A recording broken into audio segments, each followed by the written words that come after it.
अस्सलाम वालेकुम दोस्तों, मैं हूं आपका दोस्त हकीम नवीद। दोस्तों, आज हम कुश्ता-ए गौदंती की तरकीब बिल्कुल लाइव आपको बनाकर दिखाएंगे। दोस्तों, कुश्ता-ए गौदंती ज़्यादातर बहारों पर इस्तेमाल होता है। गर्मी की वजह से जब बहार हो जाए या बगलमे की वजह से बहार हो जाए, दोस्तों इसके लिए भी ये मुजरब चीज़ है। दोस्तों, जब बहार तेज़ हो जाए, मुंह का ज़ायका कौड़ा, पेशाब चल कर आना, तो आपने इसकी एक खुराक देनी है, जिससे बहार भी ठंडा हो जाएगा और पसीना भी आ जाता है। दोस्तों, ये बहारों के लिए ख़ास चीज़ है और ये सर्द तसीर रखता है, जिससे पेशाब की जलन, जरियान, इन तमाम मराज के लिए दोस्तों लाजवाब चीज़ है। दोस्तों, इसके बनाने का तरीक़ाकार ये है। सबसे पहले लेने हैं आपने ये गौदंती अच्छे वाली ले लें, जितने चाहें आप ले सकते हैं। ये तकरीबन 50 ग्राम है। ये लेना है आपने प्याज का नुक्ता। इसके हम दरमियान रख कर, यानी प्याज के नुक्ते में रख कर हम इसे गिल हिकमत करेंगे और 10 से रुपयों की आग देंगे। अब हम आपको लाइव बिल्कुल बनाकर दिखाते हैं कैसे इसको तैयार करना है। दोस्तों, हमने गौदंती इसके नुक्ते में रख दिया है और अब हम इसे गिल हिकमत करेंगे।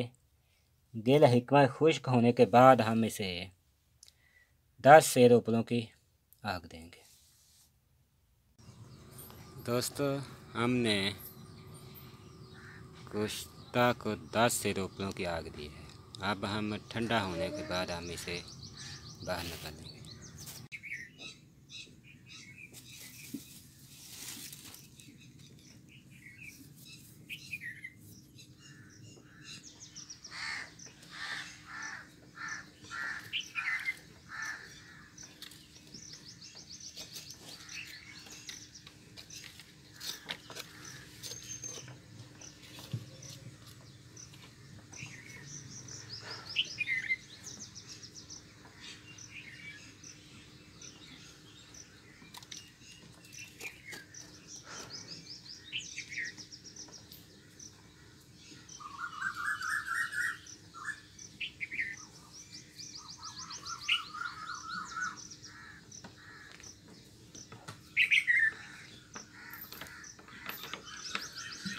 दोस्तों, ये कुश्ता